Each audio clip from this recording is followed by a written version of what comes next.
Kamal Fayoumi travaille depuis 30 ans dans l'usine Masser de tissus à Mahala, dans le delta du Nil. L'industrie textile est primordiale dans l'économie égyptienne, mais Kamal ne touche que l'équivalent de 145 € par mois, trop peu pour joindre les deux bouts.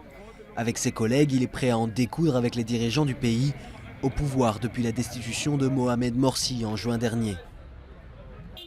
Je dis au président d'Égypte, peu importe lequel, que les demandes des Égyptiens et des ouvriers égyptiens sont la liberté, la dignité, la justice sociale et l'application d'un salaire minimum et maximum. Si ces demandes restent sans réponse, alors son sort sera le même que celui de Moubarak et Morsi. Mahala, à 70 km du Caire, était au cœur de la révolte qui a renversé le président Hosni Moubarak en 2011. Depuis, les ouvriers ont continué à faire grève régulièrement pour obtenir de meilleures conditions de travail, mais beaucoup ne croient plus aux syndicats officiels accusés d'être à la botte du pouvoir. Malgré 2 présidents destitués en 3 ans, les ouvriers ont le sentiment d'être les grands oubliés de la révolution.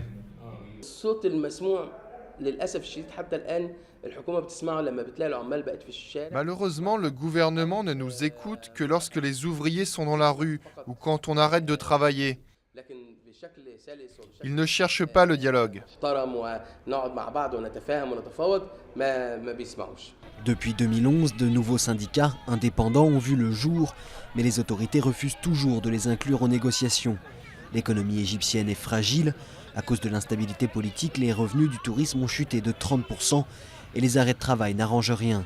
Certains appellent le gouvernement à agir très vite. Le gouvernement doit s'asseoir et discuter avec les ouvriers pour voir ce qu'il peut et ne peut pas leur donner, et ce que peuvent accepter les ouvriers. Il faut une sorte de pacte social, s'asseoir et discuter sur ce qui est possible aujourd'hui, ce qui sera possible plus tard, et décider d'un calendrier. À Mahala, on surveille de près l'élection présidentielle du 26 mai prochain. L'ex-chef de l'armée, Abdel Fattah el-Sisi, est le grand favori. Son vrai défi sera de renouer les liens avec les ouvriers et redresser le pays qui accuse un taux de chômage de 14%.